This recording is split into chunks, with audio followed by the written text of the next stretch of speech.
제가 아주 좋아하고 공경하는 우리 기공 수련자 중에서 아주 고수인 분이 계신데요. 그분이 저한테 아주 놀라운 이야기를 한번 들려준 적이 있어요. 그분들이 이제 옛날에 화랑도들이 왜 명산대천을 운유 수행을 했었다 뭐 이런 말이 있잖아요. 그런 수행법이 실제로 있는 것입니다, 도가에. 근데 그분이 운유라는 공부법으로 이제 명산대천을 찾아다니면서 수련을 하고 있었는데, 그분이 이제 터득한 게 뭐냐, 이제 계곡에 나무와 돌과 강물과 바람과 새 뭐 여러 가지 자연물들이 있잖아요. 그 자연물들한테 감사한 마음을, 아주 자비스럽고 감사한 마음을 강력하게 보내면서 이렇게 너들 잘 되라, 자연 모든 것들이 잘 되라 하는 마음으로 감사합니다 하는 마음을 보내면서, 또 자비심을 아주 강력하게 보내면서 이렇게 계곡 속을 갔다가, 또 거기 가서 뭐 이렇게 뭐 동공이라 해가지고 태국권 비슷한 이런 수련도 하시고, 앉아서 이제 전공도 하시고, 그리고 이제 그런 데는 많이 다니니까 어떨 때는 갔던 곳을 다시 갈 경우도 있잖아요. 근데 10년 후에 어느 날 거기를 지나갔는데, 그분은 아주 예민하니까 뭐 어디서 뭐가 어떤 느낌을 받는지 귀신같이 아는 사람이거든요.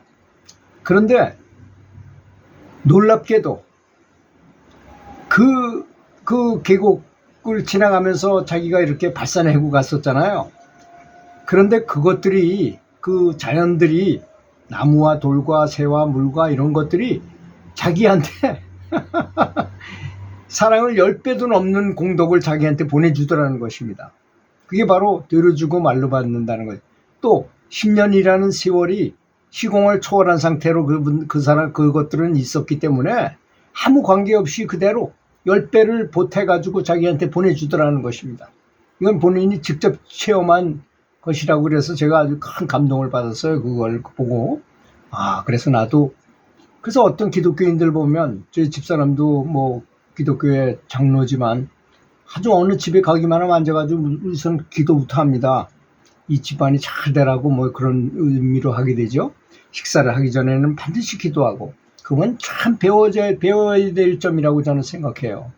식사하기 전에 반드시 감사 기도를 하고 먹고, 또 어느 집에 가면 반드시 그 집에 잘 되라고 기도를 하고, 누구를 만나면 또 그가 잘 되라고 기도하고, 운전하기 전에 운전이 잘 되길 바란다고 기도하고, 이런 자세는 굉장히 좋은 거라고 생각합니다.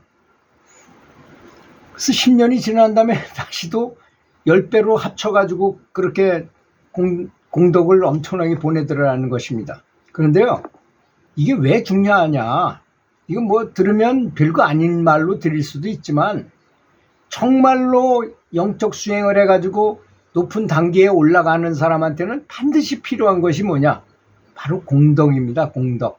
공덕이 없으면 절대로 안 돼요. 우리는 생각하기에 연부를 많이 한다거나 집중을 많이 하거나 참선을 많이 하거나 뭐 이래가지고 빚을 많이 모으면, 길을 많이 모으거나 빚을 많이 모으기만 하면 되는 것으로 생각하지만 절대로 아니라는 것입니다. 그보다 더 높은 단계로 올라가기 위해서는 빚이 가득하다 하더라도 뚫을 수 없는 그것은 공덕으로만이 뚫을 수가 있는 것입니다. 제가 지금 말씀드리는 이 내용은 굉장히 중요한 내용입니다. 연불을 해가지고 어떤 분이, 제가 제일 요즘에 몇 번씩 자꾸 얘기하게 되는 말이 뭐냐, 30년 동안 연불하고 많은 사람들하고 도반으로 지냈지만, 연불 왕생하는 사람은 많이 봤지만 실제로 생전에 해탈했다거나 뭐 대단히 특별히 살아서도 극락을 보거나 뭐 이런 분들을 보지 못했다고 하시는 말씀이 그래서 그런 것입니다. 연불만 많이 한다고 되는 것이 아니고 공덕을 함께 쌓아야 된다는 것입니다. 여기에도 다 법칙이 있어요. 생각해 보십시오. 큰 주전자를 난로 위에 얹어놓고 그것이 끓게 하기 위해서 불을 많이 올린다 하더라도 거긴 조건이 있잖아요. 여러 가지. 불을 세게 올려야만 된다. 불을 쏘이는데 아주 좀 주전자 밑바닥은 이만한데 요만한 불로 계속 지진다면 이게 어느 세월에 끓겠습니까? 그렇지 않습니까? 그러니까 우리가 만약 연불만 하는 건 하나의 방법은 확실히 되는 것이지만, 연불하는 것에도 여러 가지 요인이 있잖아요. 부처님을 공경해야 되고 아주 높게 공경하고 부처님한테 감사하기도 해야 되고 내가 겸손하기도 해야 되고 다른 사람을 사랑하는 자비심도 쌓아야 되고 공덕 아까 말씀드린 것 같은 공덕도 쌓아야 되고 회양도 많이 해야 되잖아요. 회양 내가 얻은 것만큼 다른 사람도 잘 되길 바라는 회양을 해야 되고 이런 여러 가지 요인이 있지 않습니까? 그런 것이 다 합쳐져서 불을 떼면 그때 때가 되면 이제 벌벌 하면서 막 소리도 나고 막 물이 끓을 때 막 소리가 나잖아요.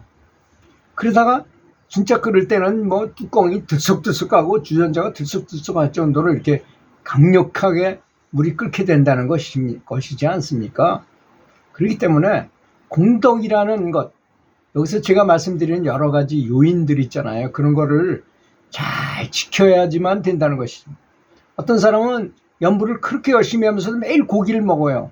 또 다른 사람을 굉장히 핍박하고 높은 지위에 있으면서 아래 사람들을 굉장히 타박하고 억누르고 내 부하 직원으로 그런 건 연부라고 관계없다고 생각해요. 이 사람은 안 됩니다. 절대로 안 됩니다. 그래서는 우리도 그렇잖아요. 사회에서도 아주 인기 좋은 사람이 무슨 잘못을 크게 저지르면 더 다른 사람보다 질타를 많이 받는 거하고 똑같습니다. 도고마성이란 말이 그런 것입니다. 도가 높은 사람이 어떻게 저렇게 할 수 있느냐. 하늘이 봐도 그렇거든요. 그거는 거기에 걸맞게 행동해야 된다는 것입니다. 그렇지 않습니까? 도가 높은 사람은 도가 높은 것처럼 부드럽게 말하고 자비롭게 말하고 쉽게 말해주고 다른 사람을 걱정해주고 다른 사람을 위해야 되고 겸손해야 되고 이거는 뭐 기본 너무나 기초적인 이야기 아니겠습니까? 요즘 보니까 유튜브에서 뭐 내가 깨닫는 것처럼 해가지고 다른 사람은 막 혼을 내고 굉장히 뭐 이렇게 말하는 분들은 내가 볼 때는 굉장히 위험한 분이라고 오히려 생각 들더라고요. 그런 분들이 이 도가 높아지면 그렇게 할 수가 없게 돼 있어요. 구조가 어떻게 자기가 뭐 굉장히 높은 미륵불이라고 말하고 그거 처음에 딱 수행을 빨리 하겠다고 숙교심을 가지고 하다 보면 딱 연결되는 곳이 바로 그 마구니 세계하고 연결되면 그런 현상이 일어난다는 거 아니겠습니까? 아주 지극히 조심해야 된다는 것입니다. 이런 사실을 모르고 수행한다면 아무리 오래 연부를 한다 해도 진부가 늦어질 수밖에 없는 것은 사실이라고 저는 생각합니다. 그래서 여행의 목적은 바로 지혜를 개발하는 것입니다. 지혜를 개발하기 위해서 다니는 거예요. 영적 진보를 위한 여행의 가장 큰 목적은 자신이 원래 가지고 있던 과거의 화려했던 과거의 기억, 즉 내가 부처였을 때 원래 본향에서 왔을 때 그 영혼의 그 모습, 그걸 그대로 기억해내는 것이라는 것입니다. 기억해내는 것이에요. 부처가 된다는 것은 뭐 특별한 뭘 하는 게 아니라 내한테 있는 내가 원래 부처였구나 하는 거를 새삼스럽게 원래 있는 건데 새삼스럽게 기억해내는 것이 바로 깨달음이라고 말합니다. 세상의 지식과 내면의 지혜는 사뭇 다른 것입니다.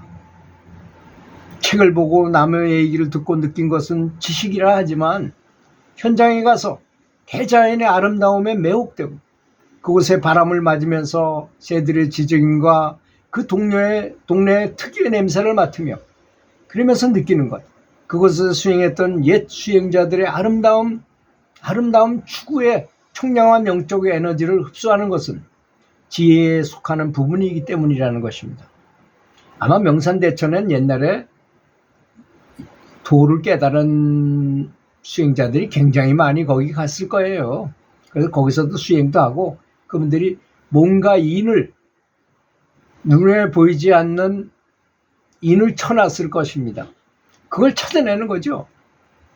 그런 것이 바로 지혜에 속하는 부분이기 때문입니다. 그래서 어느 정도 영적으로 성숙해 갈 때는 혼자든 여럿이든 여행을 하며 보고 듣고 느끼면서 수행하는 것도 아주 좋은 수행 방법이라는 것입니다. 그래서 예로부터 절간의 스님들이 선방수자들이 3개월 동안은 결제를 해서 혁명정진하고 꼼짝도 안 하고 하고 그 다음에 나머지 3개월은 자유롭게 다니면서 선식들도 탐방하고 명산대천도 다니면서 이렇게 하라고 한 것입니다. 이것이 바로 여행을 통해서 그 지역의 풍광을 즐기면서도 찬선 공부한 것과 세상의 이치를 서로 조화되도록 안배한 훌륭한 공부거리였다는 것입니다. 이 세상 참선에서 얻은 것과 세상의 사회적인 것이나 자연적인 것과의 이 매치를 잘 안배를 잘 해야서 도를 더 높은 경지로 올라가게 하는 방법이었다는 것입니다. 굉장히 중요한 거죠. 그러니까 집에 들어앉아서 가만히 앉아서 명상이나 연불만 한다고 되는 것이 아니고 가끔씩은 여행도 다니면서 명산대천을 찾아다니면서 자연과 호흡하고 같이 대화하고 아까 제가 얘기한 것처럼 그 수행자처럼 그 계곡에 감사한 마음을 쫙 보냈다가 10년 후에 다시 갔다니까 10배로 다시 온다는 그런 공덕. 이건 진정한 공덕인 거죠. 내가 만약에 다른 분들이 연불을 하고자 하는 마음이 일어나게끔 하고 연불을 정말로 그전엔 그냥 그저 연불하면 좋지 이 정도였던 분들이 제 말을 듣고 연불하고자 하는 생각이 들고 정말 연불을 하게 됐다. 단 5분이라도 연불하게 했다. 그런 것이 바로 법보시인 것입니다. 뭐 다른 게 있나요? 뭐가 다른 게 더 있겠습니까? 그래서 공부거리는 바로 지혜를 개발하기 위해서 반드시 필수 과정이라는 것을 알아야 되겠습니까? 대자연과 소통하는 방법을 배우는 것. 어떤 사람은 나무와 대화도 가능한 사람도 있잖아요. 동물하고 대화도 가능하고.